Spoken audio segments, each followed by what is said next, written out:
안녕하세요. 제 소개를 간단하게 하자면 지금은 40살을 훌쩍 넘긴 남자라면 치가 떨리는 여자입니다.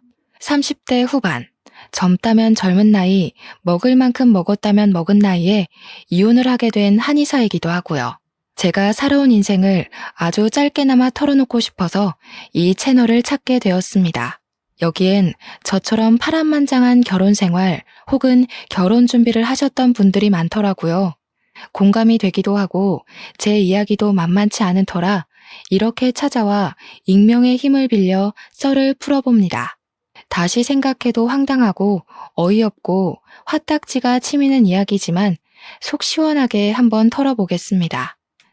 제 이야기는 실패한 첫 결혼부터 시작해보겠습니다. 전 남편은 정형외과 의사였고 주변 지인의 소개팅으로 만나게 되었습니다. 이러나 저러나 의사들끼리의 만남이라고 주변에서도 부러워했고 양가에서도 저희를 축복해 주셨어요. 결혼할 때까지만 해도 서로의 직업을 존중하고 서로를 배려하며 잘 화합하고 지냈다고 생각했습니다. 그런데 결혼한 지 얼마 되지 않고서부터 전 남편은 저의 직업을 무시하기 시작했습니다. 한의학은 다 개뻥이라면서 침으로 어떻게 아픈 데가 나을 수 있냐? 정형외과적 시술이 필요하다는 등 저를 무시하기 일쑤였어요. 한의사가 바빠봐야 탕약은 다려주는 사람이 따로 있고 침술이나 몇 번 놔주면 끝인데 왜 밥을 차릴 시간이 없냐면서 저에게 짜증을 냈습니다. 아니, 저도 의학을 공부한 의사입니다. 그런데 양약을 다루지 않는다고 해서 저를 그렇게 무시할 필요가 있었을까요? 나중에는 저에게 한의원을 그만두고 집에서 본인 일을 내조하라고 하더군요. 개인 병원을 개원하고 싶은데 마땅한 자리가 없다며 장사가 잘 되고 있는 제 한의원 자리를 빼달라는 것이었습니다. 저도 나름 남편만큼이나 돈을 벌고 있었고 제 일에 자부심이 있었기 때문에 전 남편에게 절대로 그 요구를 들어줄 수 없다고 못 박았습니다. 게다가 그 자리가 부모님 아시는 분의 건물 자리였기 때문에 제가 한의원을 빼고 남편의 병원이 들어오면 부모님께서 면이 살지 않을 수도 있었고요. 제가 계속 버팅기니까 시댁에서도 저를 괴롭히기 시작한 거였죠. 예전에는 한의사 며느리라고 예뻐 죽겠다면서 용돈도 쥐어주시던 전 시모는 저에게 김장을 하러 오라고 강짜를 놓지를 않나 시부는 여자가 바깥일 해봐야 남편 기죽이는 일이라면서 당장 그만두라고 호통을 치곤 하셨습니다. 저는 제가 그 수모를 견뎌가며 전 남편과의 결혼 생활을 유지해야 할 필요를 느끼지 못했어요. 저만 해도 혼자 월 500만 원의 수입을 가지고 오는데 혼자 살면 넉넉하게 쓰고도 남을 돈 아니겠습니까? 단지 남편과의 2세 계획 때문에 돈을 모으고 무리해서 큰 평수로 이사를 갈 생각을 하고 있었기에 허리띠를 졸라맸을 뿐이었어요. 시댁 식구들은 저에게 한의학이라고 해봐야 풀 몇 개 다려놓고 돈 받아가는 거 아니냐면서 진정한 의사는 양약 의사라고 했습니다. 그러면서도 매 계절마다 한약을 공짜로 받아가고 저에게 공진단을 내놓으라고 협박을 하셨죠. 제가 돈 좀 벌고 바쁘다는 핑계로 사실은 남편과의 결혼 생활이 한멸나서이긴 했지만 아이를 가질 생각을 하지 않으니까 더욱더 압박이 들어왔습니다. 제가 남몰래 피임약을 복용하고 있었거든요. 결혼하고 나서부터 쭉 제 일도 그렇고 남편과 얼마나 더 살 수 있을지 기약이 없었기 때문에 나름 저를 보호하고자 하는 마음에서 시작한 피임이었어요. 그런데 그걸 시모가 알게 되었고 그때부터 저는 시댁에서 대역죄인 취급을 받아야만 했습니다. 시부는 저에게 가정에 충실하지 않고 바깥일 한답시고 싸돌아다니니까 애가 생기지 않는 거라며 저를 무시하셨어요. 전 남편과의 오해의 골은 점점 깊어지고 소리를 지르며 싸우는 날이 많아졌습니다. 제가 정말 전 남편 이야기를 하자면 밑도 끝도 없이 이야기를 할 수도 있어요. 저는 결국 결혼 6년 만에 두 손 두 발을 다 놓게 되었습니다. 제가 이혼하자고 울고불고 매달렸고 전 남편은 냉큼 도장을 찍어주었습니다. 그리고 6개월 만에 자기가 다니던 병원 간호사랑 재혼을 하더라고요. 언제부터 만났는지는 제가 알아본 적 없어서 모르겠지만 아마도 저랑 이혼하기 전부터 만남이 있지 않았을까 싶습니다. 바람이라고 하면 바람이죠. 이미 전까지 다 털려버린 와중에 상간녀 소송을 걸기 위한 자료를 모을 힘이 없어 저는 그들의 결혼을 그냥 지켜봐야 했습니다. 솔직히 배신감도 전혀 들지 않았어요. 단지 나이도 어리고 세상 물정 모를 것 같은 그 재혼한 간호사가 불쌍할 지경이었습니다. 제 나이 38살에 그 일을 겪고 난 이후 저는 남자라면 완전히 치를 떨기 시작했습니다. 그래도 짧다면 짧고 길다면 길 수 있는 6년의 결혼 생활이었는데 이혼 도장을 찍고 모든 걸 정리하고 나니 남는 건 돈뿐이더군요. 돈이라도 얻어서 다행이라고 생각하고 있었는데 제가 이혼하고 나서도 부모님의 지인이신 건물주 때문에 한의원은 계속 유지하고 있었거든요. 그 자리를 호시탐탐 탐내던 전 남편은 저를 그 자리에서 쫓아내고 싶었는지 틈만 나면 전 시댁 식구들이 한의원으로 들이닥쳤습니다. 그러면서 침 한 번 맞으러 왔다, 철이 돼서 한약 지으러 왔다, 공진단 좀 줘라 하시며 공짜로 모든 볼일을 보고 가셨습니다. 저야 원장실에 있으니까 접수처에서 어떤 일이 벌어지는지 모르고 있었죠.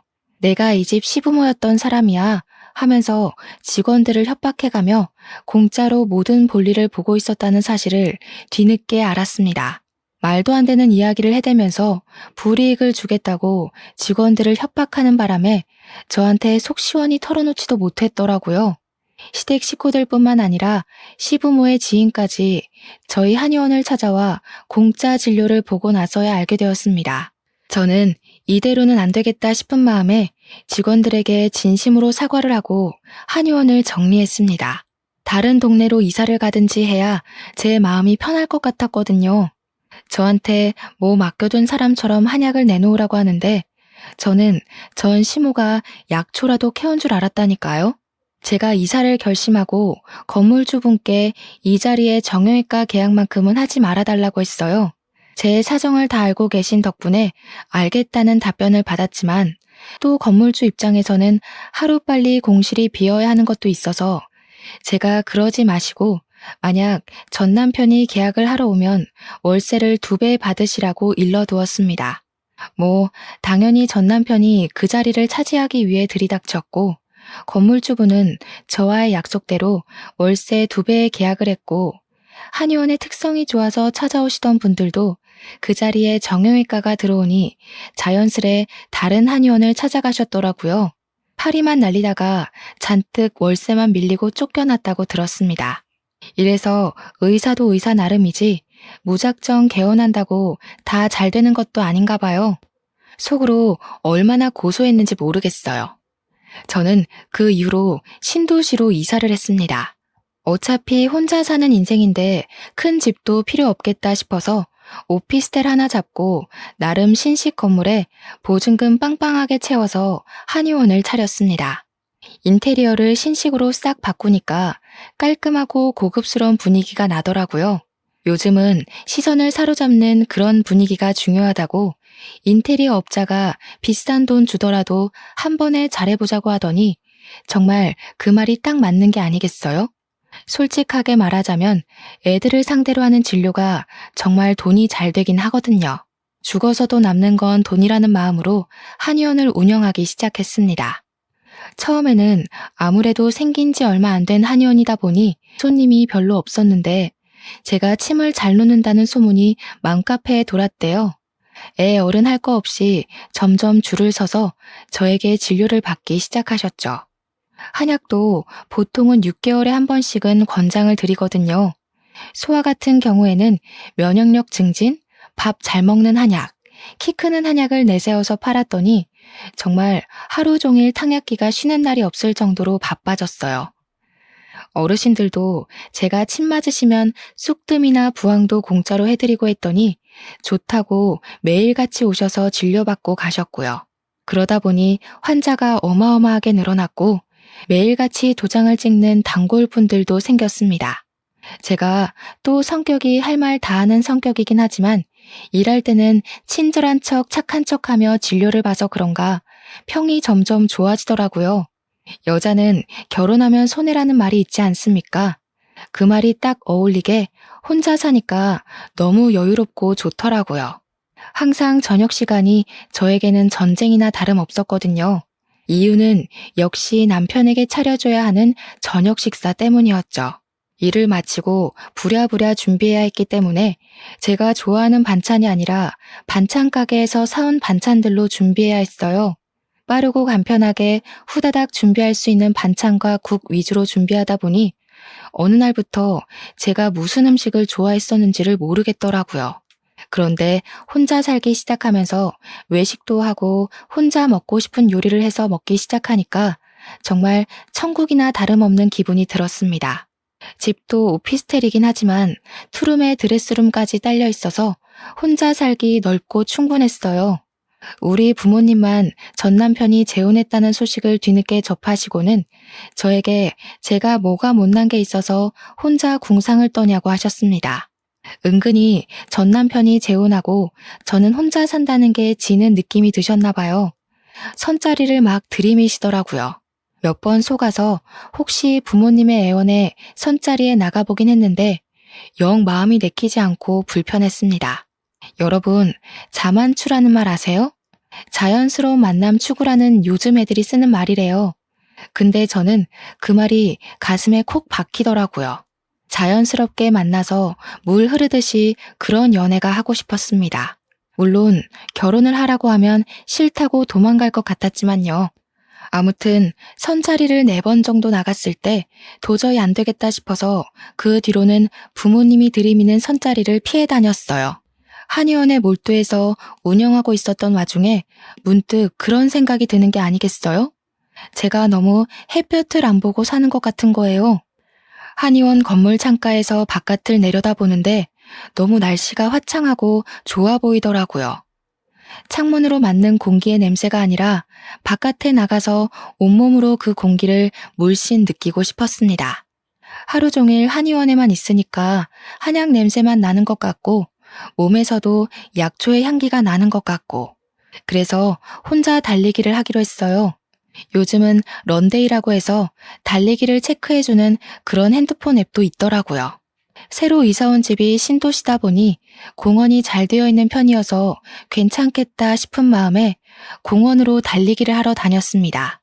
매일 저녁 8시에서 9시까지 1시간을 아무 생각 없이 실컷 달리다 보니 기분이 좋아지더군요. 매일을 반복해서 하고 있는데 저와 같은 시간에 자전거를 타는 한 남자가 있었습니다. 어차피 공원 한 바퀴를 도는 코스라 매번 비슷한 시간에 움직이다 보니 보고 싶지 않아도 보게 되는 사람이었어요. 하루는 달리다가 제가 문득 공원 가운데 있는 호수가 달빛에 반사되는 게 아름다워서 슬쩍 멈춰 사진을 찍으려고 했습니다. 그런데 그분이 제 뒤에 바짝 붙어서 자전거를 타고 계셨었나 봐요. 제가 갑자기 멈추니까 브레이크를 급하게 잡으셨는데 부딪힐 것 같았는지 핸들을 옆으로 확 틀어버리시다가 넘어지신 거예요. 저도 놀래서 괜찮으시냐고 달려가니 괜찮다고는 하시는데 무릎도 까지고 손목이 벌겋게 부어오르기 시작하시더라고요. 남자분도 손목이 아프신지 다른 손으로 만져보시는데 딱 봐도 부어오르는 게 손목을 삔 것 같았습니다. 제가 슬쩍 양해를 구하고 만져봤는데 뼈를 다친 건 아닌 듯 싶었지만 열감이 슬슬 올라오더라고요. 너무나도 죄송한 마음에 명함을 찾는데 운동하러 나온다고 아무것도 들고 나오지 않아서 어찌 해야 되나 고민했습니다. 그래서 제가 저희 한의원 위치를 대충 설명을 해드리고 거기 운영하는 한의사다 손목을 치료받으러 오셨으면 좋겠다고 했습니다. 그러면서 처음으로 눈을 마주치게 되었는데 세상에 생긴 게 완전 조각 미남인 거예요. 얼굴이 달빛에 은은하게 반사가 되어서 반쪽은 딱 그림자가 지는데 콧날이 얼마나 오똑한지 저도 모르게 멍하게 얼굴만 보게 되더라고요. 거기다가 자전거를 오래 타셔서 그런가 몸에 지방 덩어리가 하나도 없는 게 몸매도 탄탄하고 허벅지는 정말 축구선수 저리 가라더군요. 저한테 멋쩍게 웃으시면서 아, 한의사님이셨구나 하시며 오늘은 가봐야겠다고 다음에 한의원에 한번 들리겠다고 하셨습니다. 무릎만 까진 줄 알았더니 팔꿈치에서도 피가 줄줄 흐르길래 제가 잠시만 기다려주세요 하고 편의점에 가서 간이 구급상자를 사왔어요. 팔 소독도 해드리고 무릎에도 약 발라드리고 밴드까지 꼼꼼하게 붙여서 죄송하다고 다시 한번 사과를 드렸습니다. 괜찮다고는 하시는데 제가 사진 찍겠다고 주책만 안 떨었어도 이런 일은 없었잖아요. 꼭 한의원에 들러주셨으면 좋겠다고 고개 숙여 인사하고는 집으로 돌아왔습니다. 그런데 그날 밤부터 출근해서까지도 내내 신경이 쓰이는 거예요. 그 잘생긴 얼굴과 탄탄한 몸까지 하나하나 너무 제 스타일이었어요. 이게 바로 자연스러운 만남 추구인가 싶기도 했고요. 근데 제 나이가 벌써 42인 상태였는데 기분은 저보다 연배가 조금 있어 보였거든요. 그 나이가 되도록 혼자일 리가 없잖아요. 애가 있어도 셋은 있겠다 싶었죠. 그래서 마음 한편으로는 괜히 김칫국 마셨다가 다시 뱉어내고 마셨다가 뱉어내고 하고 있었습니다. 마음을 비우고 내원하신 환자분들 진료를 보는데 그분이 딱 진료실로 들어오는 게 아니겠어요? 어색하게 침을 좀 맞을 수 있을까요? 하시면서 들어오는데 이게 무슨 일인가 싶었습니다. 물론 제가 꼭 와달라고 했지만 진짜 오실 줄은 몰랐거든요. 당장 해드리겠다고 하고 온열찜질에 쑥뜸에 해드릴 수 있는 처치는 다 해드렸어요. 진료를 보면서 환자 초진 차트를 보는데 저보다 4살 연상이시더라고요. 그때 딱 김이 팍 샜죠.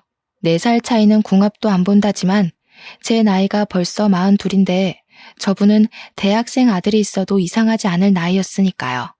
저는 친절한 한의사의 모습으로 환자분을 대했고 진료가 끝나고 얼마냐고 접수처에서 이야기를 하고 계시길래 제가 그냥 가시라고 했습니다.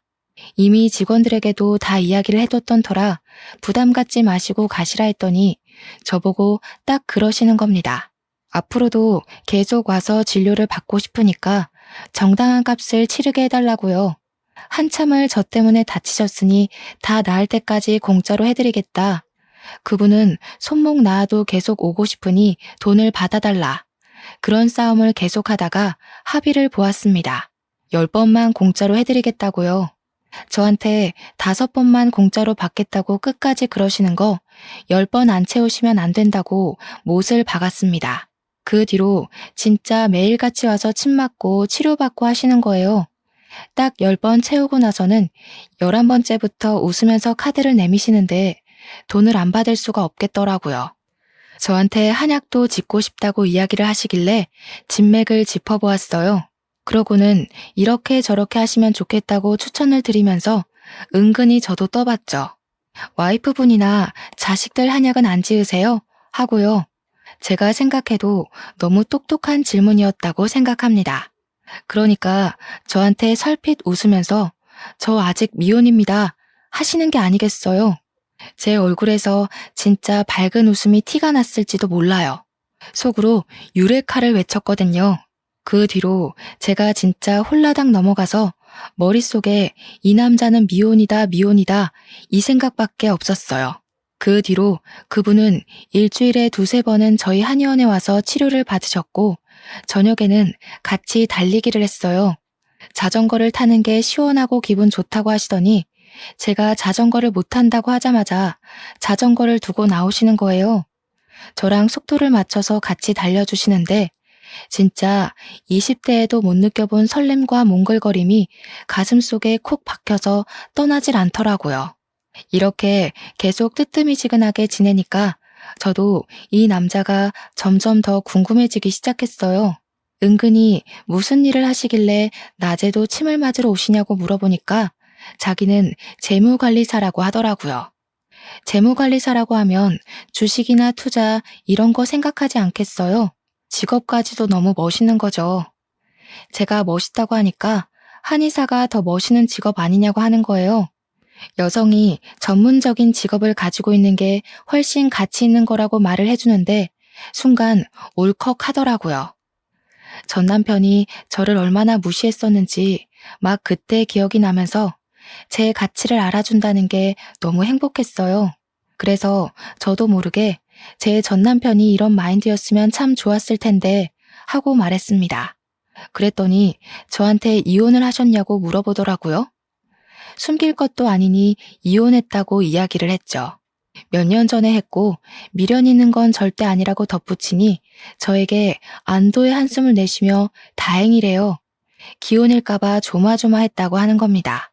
그게 무슨 소리일까 싶어서 왜 기혼일까봐 조마조마해요? 하니 저에게 다이렉트로 숨기지 않고 딱 이야기하더라고요. 제가 한의사님한테 관심이 있습니다. 이렇게요. 고백도 어쩜 남자답게 그렇게 멋있게 하는지 저 정말 한눈에 뿅 가버렸잖아요. 그 뒤로 우리는 매일같이 달리고 숨을 고르는 시간 동안 참 많은 이야기를 나누었습니다. 학교는 어디를 나왔는지, 어느 동네에서 유년 시절을 보냈는지, 학창 시절을 어떻게 보냈는지 그런 이야기들요. 그분은 자기가 학창 시절에 공부를 안 해서 골칫덩어리를 맞고 있었다고 했어요. 그런데 좀 의구심이 들었죠. 재무관리사라면 똑똑해야 하는 거 아닌가 싶어서요. 그러니 그렇게 대단한 건 아니라고 겸손을 떨더라고요. 그러면서 자기는 아직 미혼이라고 했습니다. 저야 이미 환자 차트를 보고 있었지만 모르는 척하면서 이렇게 멋있고 잘났는데 왜 미혼이냐고 물어봤어요. 그랬더니 제 눈을 진하게 바라보면서 저를 만나기 위해 아직 미혼이었던 것 같다고 하는 거예요.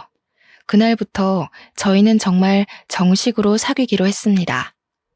근데 원래 사귀면 서로의 집도 오가고 집에서 데이트하면서 같이 밤도 새우고 하는 맛이 있어야 하지 않겠어요? 멀끔하게 생겼지만 집안이 개판이면 실망스러울 것 같기도 하고 아무래도 나이도 있고 재혼 각을 재다 보니 성향이 잘 맞는 사람을 만나고 싶었단 말이죠. 전 남편은 항상 양말을 뒤집어서 벗어두는 나쁜 놈이었거든요. 그래서 이번에는 미리미리 파악해서 그런 성향까지 잘 맞는 사람을 만나고 싶었습니다. 사귀기 시작한 지 얼마 안 돼서는 부담스러워서 집에 초대를 안 했나 싶었는데 시간이 지나도 집에 저를 초대하질 않더라고요. 그래서 제가 대놓고 이야기를 했습니다. 왜 집에 초대를 하지 않냐고 하니 상당히 당황해하면서 집에서 근무하는 시간이 많다 보니 자료들이 많아서 그런 거라고 이해해 달라고 했어요.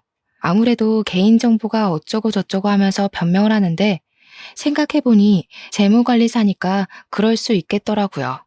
다른 사람의 재산과 개인정보를 가지고 투자를 대신해주는 거니까요. 오히려 이해 못한 사람이 된 기분이 들어서 제가 미안하다고 했습니다. 그러다 보니 우리 집에서 보통 데이트를 하고 같이 지내고 하게 되었어요. 그런데 약간 이상한 게 보통 집에서 데이트를 하고 하룻밤 자고 가라고 한 5번 이야기를 하면 그중에 한 번 정도만 자고 가는 거예요. 집에 꿀단지라도 숨겨둔 거 아닌가 했는데 고객 관리 차원에서 집에서 근무하는 일이 많으니까 이해를 좀 해달라고 하더라고요. 그게 주식이 해외 시장 같은 경우에는 새벽에 열리고 공인인증서가 필요해서 어쩔 수 없대요. 잘 모르는 분야이기 때문에 제가 이해할 수밖에 없었어요. 그렇게 나이 40을 훌쩍 넘기고 데이트다운 데이트를 해보기 시작했습니다. 전 남편과는 소개팅으로 만난 사이지만 거의 선짜리나 다름없었기 때문에 서로의 조건만 보고 서둘러서 결혼을 했거든요. 지금 남자친구와는 SNS에서 맛집을 검색해서 찾아가고 TV에 나오는 맛집 여행기를 보면서 같이 먹으러 다니고 그랬어요. 데이트 명소라는 여의도 벚꽃놀이도 처음으로 가봤고요. 양평 두물머리에 핫도그가 유명한 거 아시나요? 거기서 핫도그를 먹으며 노을 지는 강을 딱 둘러보는데 너무 좋더라고요. 안면도에서 칼국수를 먹으며 밤바다 구경하면서 맥주도 한 캔 하고 정말 너무나도 행복했어요. 그렇게 행복한 마음이 지속되니까 어느 날부터는 이 사람이랑 평생을 함께하고 싶다는 생각이 머릿속을 지배하더라고요. 이 사람의 손을 꼭 잡고 있는 날이면 그 시간이 멈췄으면 좋겠다 싶을 정도로 사랑의 온기가 느껴졌습니다. 시간이 흐를수록 저의 마음은 깊어지는데 이상하게도 저에게 프로포즈를 할 생각이 없는 것 같더라고요. 그래서 제가 먼저 용기를 내서 프로포즈를 했습니다. 남자만 프로포즈 하라는 법은 없잖아요. 제가 프로포즈를 하니까 조금 당황해하는 듯 하더니 한숨을 깊게 내쉬고는 저에게 시간을 줄 수 있냐고 했습니다. 저는 무슨 일인가 싶었어요. 하지만 제대로 정확한 이야기는 해주지 않고 정리할 게 조금 있다고 기다려달라고 했습니다. 저는 인내심을 가지고 기다렸어요. 하지만 한 달이 흘러도 저에게 이렇다 저렇다 말이 없는 거예요. 그래서 제가 다시 한번 물어봤죠. 무슨 일이길래 기다려달라는 말 이후에 아무런 말이 없냐고요. 혹시라도 제가 싫어진 건 아닌지 그런 의중을 정확하게 알고 싶었습니다. 그랬더니 그제야 솔직하게 이야기를 하더군요. 사실은 예비 신랑네 부모님께서 좀 힘들게 살고 계신다고 했습니다. 저는 약간 의문이었죠. 제가 한의사로 돈 많이 벌고 있는데 그게 무슨 상관일까 싶었습니다. 그래서 매달 얼마씩 들여야 하냐고 물어보니 매달 80만 원씩 드리고 있대요. 그거야 뭐 둘이 벌어서 충분히 드릴 수 있는 금액 아닌가 싶었고 또 예비 신랑 직업이 재무관리사인데 월 80만 원이 부담되어서 저와의 결혼을 미뤘다는 게 이해하기 어렵긴 했어요. 그래서 저는 그런 문제는 별거 아니다. 결혼 준비하자고 이야기를 했습니다. 우리 집에 먼저 인사를 드리러 갔으면 좋겠다고 이야기를 하니까 또 한숨을 쉬면서 할 이야기가 남았다는 거예요. 이번에는 또 무슨 소리를 할지 걱정도 좀 되고 그래서 솔직히 다 털어놔 보라고 이야기했어요. 숨기려고 숨긴 건 아니었다고 하면서 머뭇대는데 자기가 사실은 허울 좋은 재무관리사지 사실은 보험팔이나 다름없다는 겁니다. 저 완전 머리가 띵해지는 거예요. 물론 보험 설계사를 비하하는 건 아니지만 재무관리사랑 보험 설계사는 완전히 다른 직종이잖아요. 그래서 제가 그거는 작정하고 속인 게 아니냐고 했더니 요즘은 보험팔이도 뭐 재테크의 일종이라고 하면서 재무관리사라고 이야기를 한다는 겁니다. 말도 안 되는 궤변이라는 생각이 들면서도 이 사람이 나에게 잘 보이고 싶어서 이런 거짓말을 했구나 하는 생각이 들었어요. 한마디로 콩깍지가 제대로 쓰여서 눈 가리고 아웅한 셈이죠. 보험을 파느라 돈을 많이 못 벌어서 매달 부모님께 드리는 80만 원이 부담이 될 수도 있었구나 싶었습니다. 근데 제가 사는 집만 해도 둘이 살기 어렵지 않기도 하고 그래서 예비 신랑의 집을 정리하고 시댁 살림에 보태라고 하면 되지 않을까 싶었어요. 예비 신랑에게도 제 생각을 이야기하니 쉽지 않은 일이라며 조금 더 고민을 해보겠다고 했습니다. 그래서 저희 집은 일단 넘어가고 시댁부터 인사를 드리러 가기로 했단 말이에요. 여기가 부모님 사는 집이라고 저를 데리고 들어갔는데 진짜 이곳에서 사람이 살 수 있나 싶었습니다. 키키한 냄새는 물론이고 곰팡이가 가득 피어있는 벽지를 보는 순간 여기서 밥이 넘어가겠나 싶었습니다. 외관도 정말 낡은 빌라이긴 했지만 집 안이 더 문제였어요. 정말 바퀴벌레가 득식을 할 것 같은 느낌 아시나요? 그런데 예비 시부모님의 눈빛 또한 저를 보는데 약간 불편해하시는 느낌이 들었습니다. 그래도 아들이랑 결혼하겠다고 찾아온 여자인데 저에게 끝까지 존대를 하시면서 불편해한다는 느낌을 팍팍 주셨어요. 제가 편하게 해달라고 부탁을 드렸는데도 아니에요 아가씨 하면서 예비 며느리라는 칭호도 붙이지 않으시더라고요. 일단 앉아서 편히 쉬라고 하는데 앉아있기도 뭐한 장판에 쭈그리고 멍 때리고 있었습니다. 근데 예비 신랑만 쓱 부르더니 방음도 안 되는 방에서 무슨 이야기를 막 하시는 거예요. 궁금해서 슬쩍 집중해서 엿들어 보니 저 아가씨한테 말은 다 했냐? 다 알고 있는 거 맞냐? 이런 이야기를 하시더라고요. 나중에 예비 신랑에게 물어보니 그냥 집안 사정에 대해 이야기를 나눈 거라고 솔직하게 다 이야기했다고 말하더군요. 그런데 왜 저를 불편하게 생각하시는지 잘 모르겠더라고요. 아무래도 제 직업이 한의사라 너무 기운 결혼이라고 생각해서 그러시나 싶었죠. 예비 신랑도 저한테 자기는 너무 볼품없는데 제가 너무 잘나서 그런 거라고 했거든요. 저희 집에 인사를 드리러 가서는 예비 신랑이 정말 싹싹하게 예의 바르게 굴었어요. 저희 부모님이 원래 제 재혼을 엄청 기다려왔다고 했었잖아요. 저에게 선자리도 막 들이미시고요. 그런데 부모님이 보시기에도 예비 신랑이 저에 비해 너무 볼품없다고 생각하셨는지 별로 탐탁치 않아 하셨어요. 저한테 뭐가 부족해서 저렇게 별 볼 일 없는 남자를 만나냐고 해서 한참을 싸우다가 저도 곰곰이 생각을 해봤죠. 우리 부모님까지 그러니까 슬슬 저도 제가 보는 눈이 영 바닥인가 하는 생각이 들었거든요. 일단 양가 부모님을 각자 만나고 소개도 했으니 상견례를 하자고 이야기를 했습니다. 근데 예비 신랑이 자꾸 날짜를 미루는 게 아니겠어요? 아직 예비 시부모님이 마음의 준비가 안 됐다고 하면서 차일피일 기약 없이 미루는 거예요. 인사까지 다 드린 마당에 준비가 안 됐다는 게 무슨 소리냐고 저도 점점 예비 신랑과 다투는 날이 많아졌어요. 그러니 예비 신랑도 자기를 믿고 조금만 기다려 달라면서 제가 너무 부담스럽다고 하셨다는 겁니다. 그런데 그때까지도 웃긴 사실이 뭔지 아세요? 정작 저는 예비 신랑이 혼자 살고 있는 집에 가본 적이 없었다는 겁니다. 저도 속으로 완전히 결단을 내렸습니다. 더는 미뤄서는 안 될 일이라고 생각을 했고 서로의 생활 습관을 정확하게 알아야 한다고 생각했죠. 전 남편과의 한 번 실패가 있었기 때문에 두 번 실패하고 싶지 않았어요. 자꾸 저한테 숨기려고만 하니까 도대체 집안 꼬락서니가 어떻길래 방문을 못하게 하나 싶었고요. 그래서 안 된다는 걸 알지만 제 환자 진료 차트에 나와 있는 집 주소를 확인했습니다. 불시에 방문했는데 설마 집 앞에서 내쫓진 않겠지 싶어서 말이죠. 그게 제 인생의 가장 중요한 전환점이 될 거라고는 그때까지 생각도 못했네요. 정보에 써져 있는 집으로 찾아가서 다짜고짜 벨을 눌렀습니다. 평소에 예비 신랑이 보험을 계약할 일이 없으면 집에 있다는 걸 미리 듣고 알고 있었기에 용기를 낸 거죠. 불시에 딱 찾아가서 벨을 눌렀는데 누구세요? 하면서 현관문을 열고 나오는 사람이 젊은 남자인 거예요. 저는 너무나도 당황했죠. 설마 진료 차트에 있는 주소까지 속인 건가 싶었거든요. 도대체 어떤 삶을 살기에 처음부터 끝까지 거짓으로 저를 대할 수 있는 건가 순간 만감이 교차했어요. 혹시 나를 사랑한다고 했던 그 모든 것이 거짓이었나?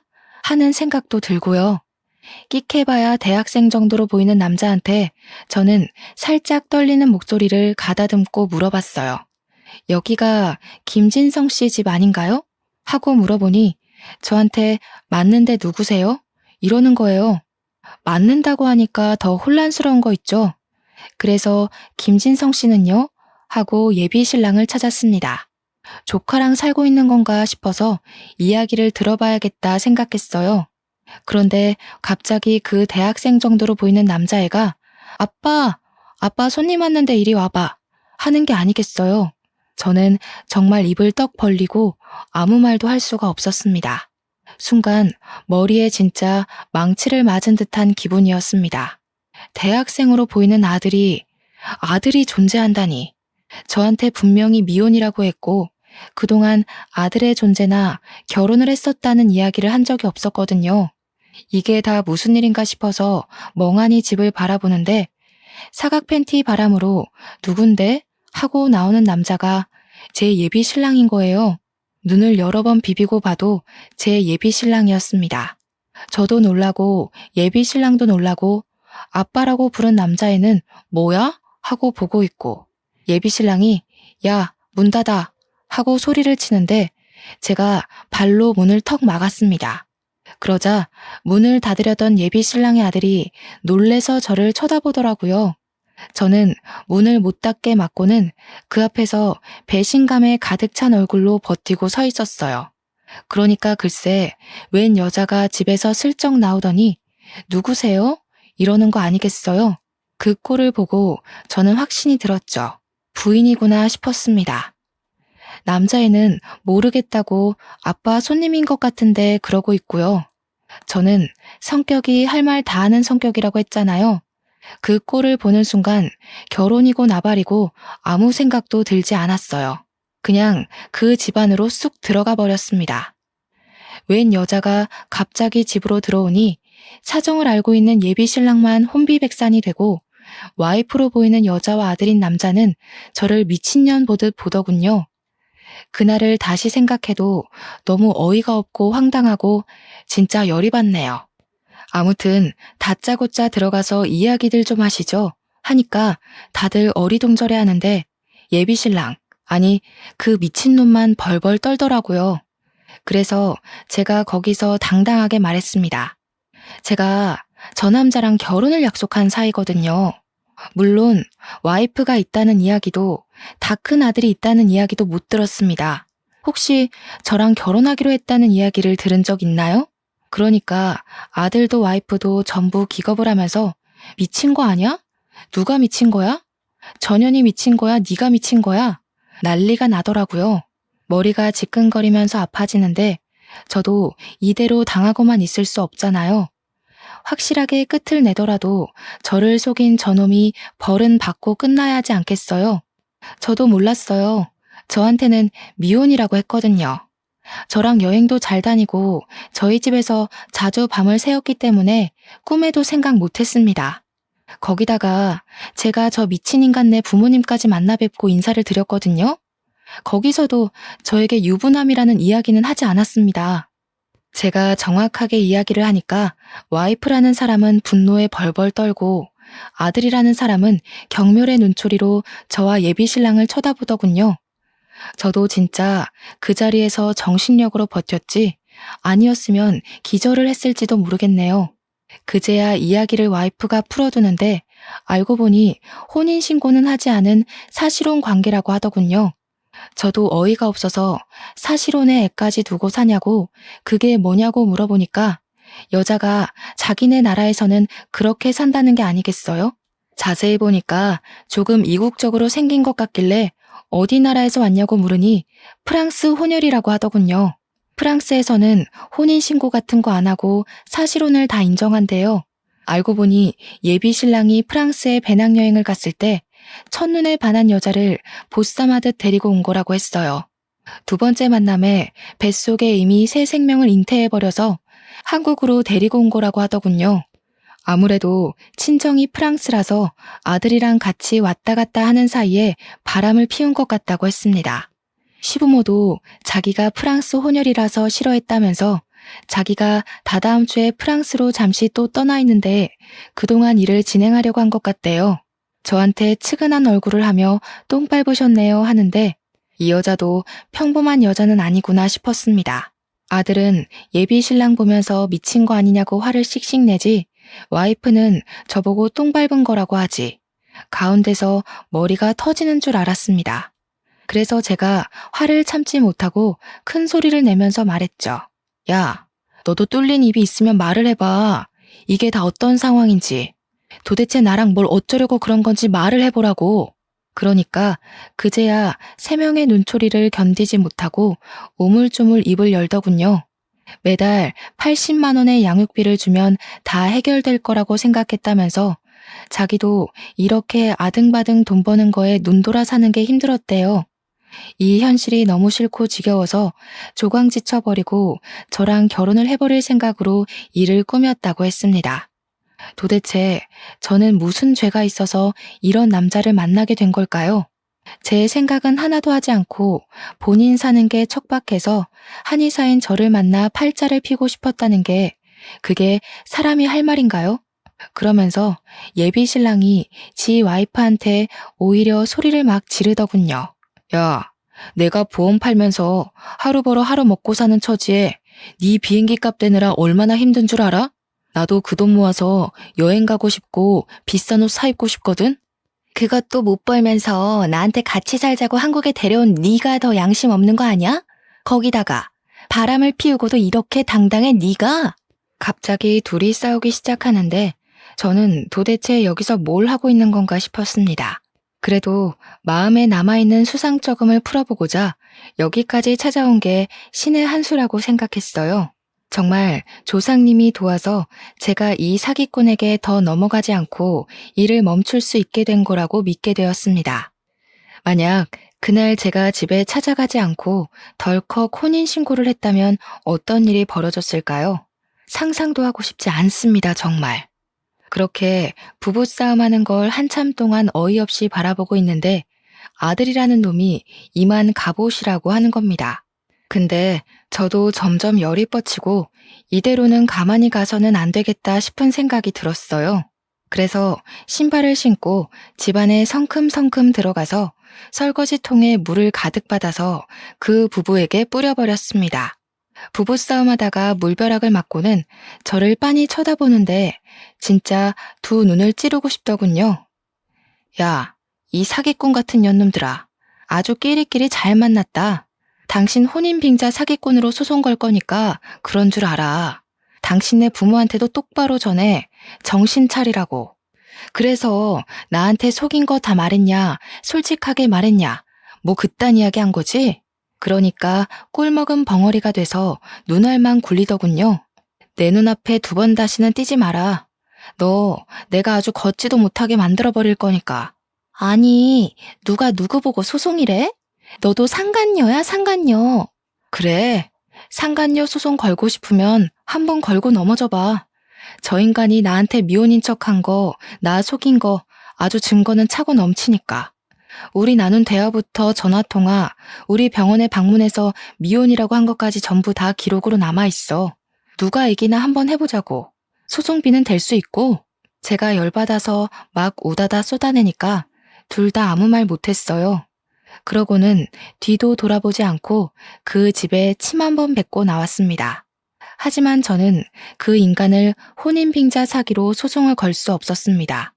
제가 금전적으로 피해를 본 사실이 없기 때문에 사기죄가 성립되지 않는다는 경찰의 말 때문이었죠. 저는 정말 똥 밟은 셈 치고 그 인간과 마주치지 않기 위해 최선을 다했습니다. 운동도 헬스를 다니기 시작했고 공원 근처 그 인간과 갔던 곳은 쳐다도 안 봤어요.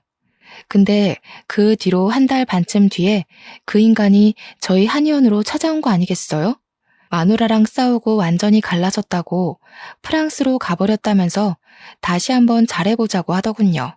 제가 미친년도 아니고 그 말에 넘어가겠습니까? 절대로 싫죠.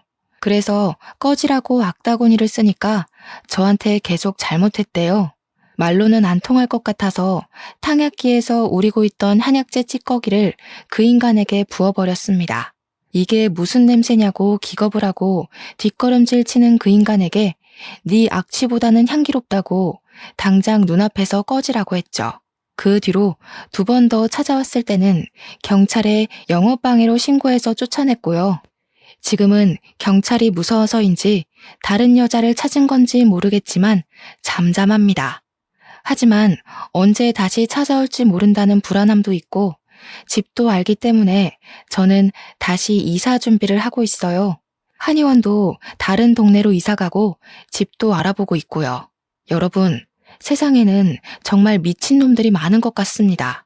제가 아무리 조심한다고 해도 작정하고 속이는 놈들이 많아서 걱정이 되네요. 여러분들은 현명하게 저 같은 일 겪지 마시고 사람 만날 때 꼼꼼하게 살펴보시기 바랄게요. 저는 이쯤에서 글을 마무리하도록 하겠습니다. 감사합니다.